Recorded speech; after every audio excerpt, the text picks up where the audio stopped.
So, back on the topic of Nerf. Sort of. A lot of people are very large fans of Star Wars in the Nerf community. I would be one of them. One of the really, really overly obsessed ones. And, PVC light-saber. You know it's good if it makes you make a sound. Wow. Wow. Wow. Wow. I am such a nerd. Anyway, so the next video is, I actually deleted a video, so I have room for my 200th. The next video will be talking about the Raider. And, because I'm still toying with a couple ideas right now, and I don't want to give anything away in this video, but, you know, I haven't made one in a really long time, and, I want to get back on track since the tractor video, which was just like a one-time fun thing. And, yeah. So, huge Star Wars geek. PVC lightsaber. It does double as a Nerf application, though. I did not have any intention of this being a lightsaber when I made it, but, you know, I got to this stage and thought, well, you know what? If you put the right barrel on this, this looks like a handle or something, so you could be like, yeah, now I have a lightsaber. Now all I have to do is paint it. Okay, as I was saying, the barrel, or the blade, the saber, whatever you want to call it, is just half-inch CPVC, right? So, this actually doubles as a Nerf barrel. And I do have a stuffing in here, just a basic stuffing. What I did was I bored out a little bit of Schedule 80 PVC so that the half-inch CPVC could slip through it, and then I zap-gapped it in. Zap-gap is super strong super glue. And, yeah. So, that goes on. And I was just holding this, and I was like, wow, well, this is remarkably like one of those toy lightsabers I used, oh, so many years ago, as a child, which I'm now really good at twirling, so, because I used them so much. But, the original application for this, and as I was saying, I don't know how many of you are familiar with potato guns. This is actually a super small scale potato gun. And it is fully functional. All it needs is a can of igniter, which I'm just going to be using hairspray, but I don't have any. Like, I have a little bit, but it's so little that it actually wasn't enough to get it going, so whatever. Alright, so the way potato guns are made. Hold on a sec.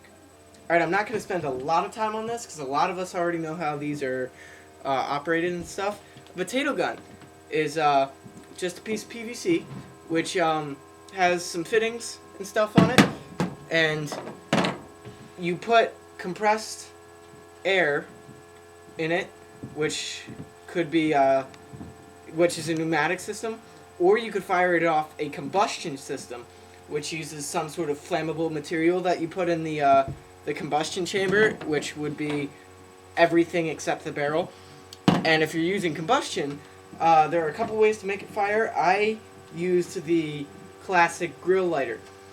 When you open these up, and I'm not going to actually unscrew it, but when you open these up, there's a piece that makes a spark. So that piece is located right here behind the trigger, so when you pull the trigger, that clicking sound you're about to hear, oh, I gotta push this forward. That clicking noise is the sparker. And then when you push the nozzle here forward, that's opening up the chamber for the gas to come through, and then when you spark it, hooray, you have fire. And yeah. So, I went out and bought 3 of these today, just in case it screwed up. Which I did once, so it's a good thing. And I still have this one. So, the sparker is taken from here, and it'll still create a spark. There's 2 wires that comes out of it, and when you get those wires close enough together, but don't touch them, and press the trigger, and it makes that sound, then a spark jumps in between the 2 wires. Well, the sparker has, I drilled a hole in this end cap, which is just 1¼ inch end cap, and put the end of the sparker here. And if you saw, the here are the two wires that come out. Well, I wound them together, and this would actually, when it's screwed in, be partially in the tubing, which gets it a lot closer to the actual hairspray. So when I press the sparker, a spark jumps in between the two wires here.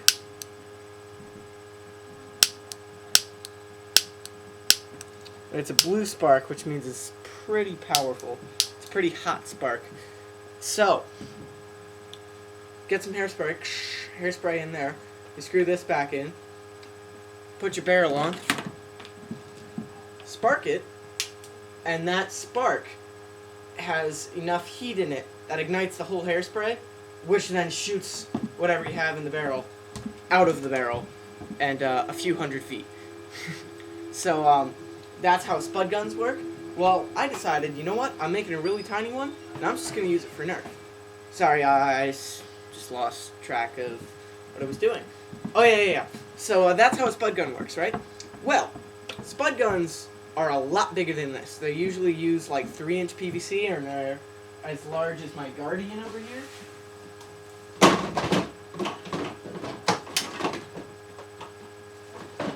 Which, yes, I do still have, and it does still work. This was my first homemade. So this is the size of like a normal spud gun, right? Well, these are meant to shoot potatoes.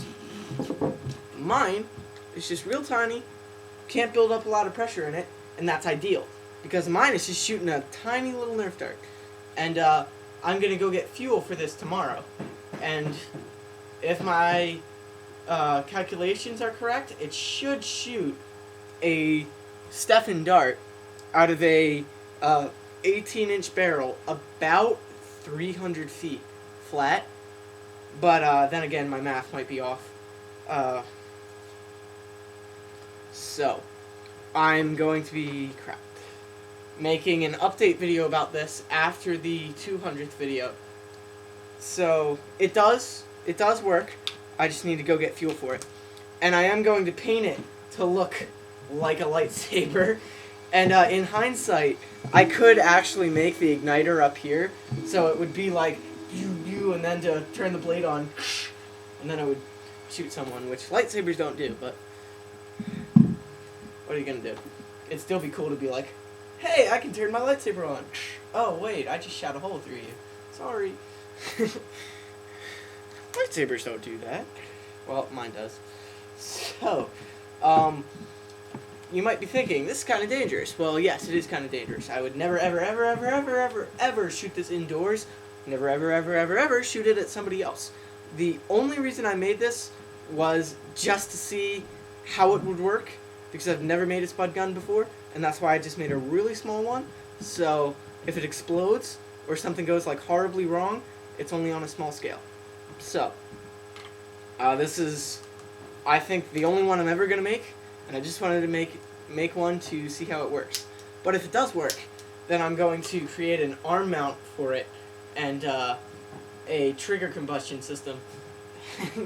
Like you guys saw the cannon, the Titan arm cannon. Well, it's going to be the arm cannon version 2, which looks remarkably like a plasma rifle from Warhammer 40,000, which is a miniatures game I play. So I could make like a stealth suit costume and run around with this on my own. But you know what? That's another project for another day. So that's what I've got for you.